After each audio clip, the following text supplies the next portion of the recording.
बड़का भैया हो,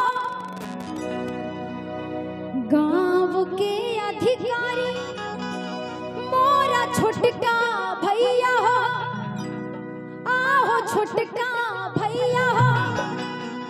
भैया हाथ 10 पोखरी खोनाय दीह, चंपा फूल लगाय दीह हो।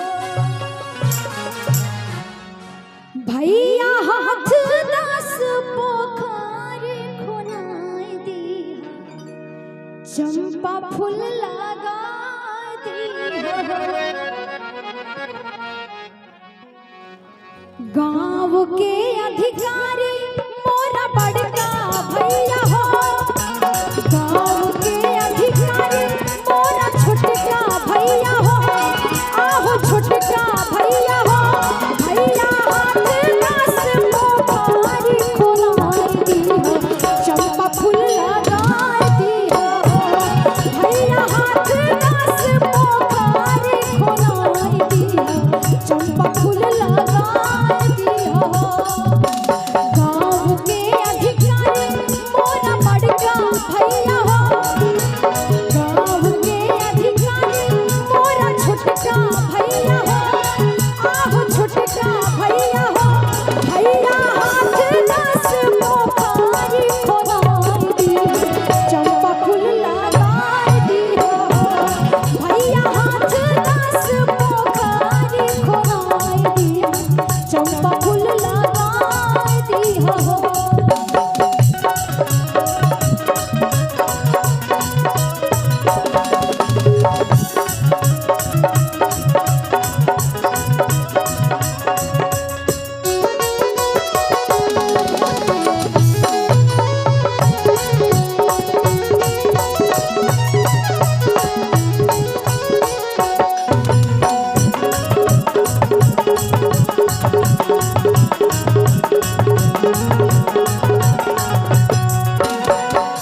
आगे ध्यान दीजिएगा कि भैया लोढ़ाए भौजुहार गाथू है, भैया लोढ़ाए भौजुहार गाथू है, आहे हार गाथू है। आहे से हो हरवा पहिली छोटकी बहिनी, साँच के वाके आहे से हो हरवा पहिली छोटकी बहिनी, साँच के वाके है।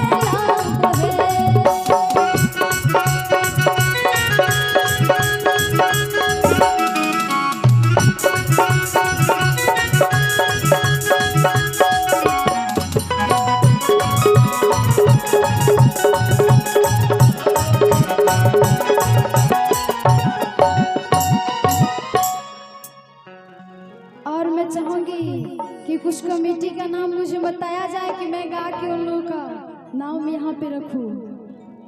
शुभम कि गांव के अधिकारी मोरा शुभम भैया हो, आहे शुभम भैया